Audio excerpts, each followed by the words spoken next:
Sebab ada kanak-kanak yang dia hypo which is dia tak sedar pun badan dia dekat mana. Kalau kita pegang pun dia tak ada apa-apa reaction. So kita nak improvekan benda-benda macam tu. Hai penonton Pak Emma semua, untuk episod Dunia Si Manja kali ni, Pak Emma sebenarnya nak kongsikan beberapa aktiviti yang mamis boleh buat sendiri dekat rumah untuk rangsang anak berjalan. Tapi kalau nak tahu apa aktiviti yang kita nak buat hari ni, kenalah tonton video ni sampai habis.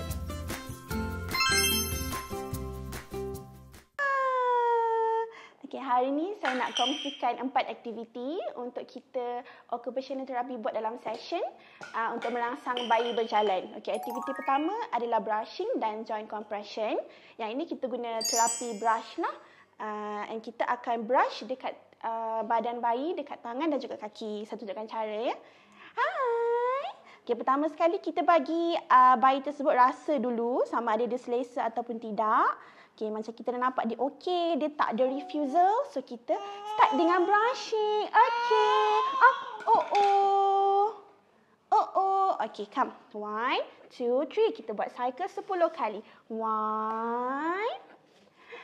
2, 3. Yes. 4, 5, 6. 7, 8.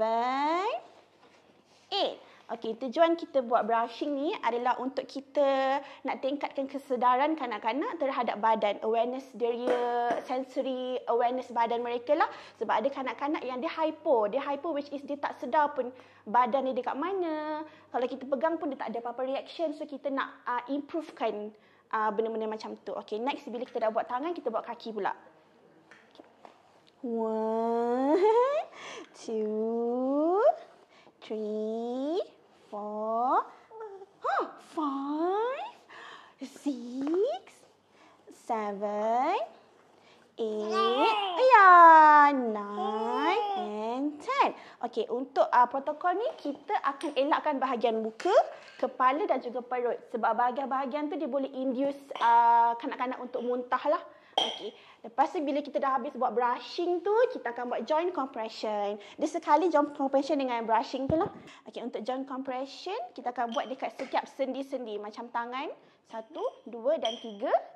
Dekat kaki, tangan dan kaki pun dekat gelangan kaki, dekat lutut dengan kat paha. Okey, yang saya tunjukkan satu, antara bahu dengan tangan kita buat macam ni. 1, 2, 3, 4, 5, 6, 7, 8, 9, 10. Tujuan dia pun sama juga untuk kita improve dia punya sensory awareness, sensory badan dia lah. Okay, untuk aktiviti kedua, kita buat untuk menguatkan otot kaki, otot pinggul, otot badan dia lah. Untuk kesediaan dia nak berjalan. Jadi dalam sesi terapi, saya banyak buat aktiviti dekat atas gym ball. Okay, so kat atas gym ball ni, kita buat, firstly kita buat bouncing. 1, 2, 3, 4, 5, 6, 7, 8, 9, 10. Lepas tu, tapi kita sebagai ibu bapa dan terapis, kita kena tengok keselamatan anak juga. Kita pegang pinggul dia macam ni supaya dia tak jatuh sebab dia belum balance lagi. Okay. Okay, lepas tu, kita dah atas gym ball ni, kita boleh buat banyak aktiviti yang melibatkan positioning lah. Macam pertama, bouncing tadi. Lepas tu, kita buat ke belakang sikit. So, kita tengok badan dia boleh stabil ke tidak. Okay, very good. Lepas tu kita buat ke depan pula. 1, 2, 3, 4, 5, 6, 7, 8, 9, 10. Good job. Yes, 1, 2, 3. So kita buat ke kanan. 1, 2, 3, 4, 5, 6, 7, 8, 9, 10. Very good. One more time. Lepas tu ke kiri. 1, 2, 3, 4, 5, 6, 7, 8, 9, 10. Jadi aktiviti ni sebab kita nak challenge dia punya stability, badan dia punya keseimbangan badan lah, supaya kalau dia nak jatuh macam mana dia nak control badan dia supaya upright balik. Macam tu. So kalau ibu bapa dekat rumah, aktiviti ni sangat senang kita boleh buat. Kita boleh gym ball dan kita buat sama dengan anak-anak dekat rumah lah. Okay. Good job. So untuk aktiviti ketiga, kita nak buat rangsangan daripada duduk ke berdiri. Okay. So kita dekat rumah, biasa aktiviti-aktiviti yang kita boleh buat, simple menggunakan meja je. Meja ke dengan permainan-permainan yang kita ada dekat rumah lah. Okay, saya tunjukkan satu. Contoh. Kita ada meja. Jadi kita nak rangsang dia untuk pegang meja dia dan tarik diri dia sendiri untuk berdiri dengan sendiri. Okey. 1, 2. Okay, awak boleh berdiri sendiri. 1, 2, 3, up. 1, 2, 3, up. Iya, good job. Nah, letak dalam. Wow, very good.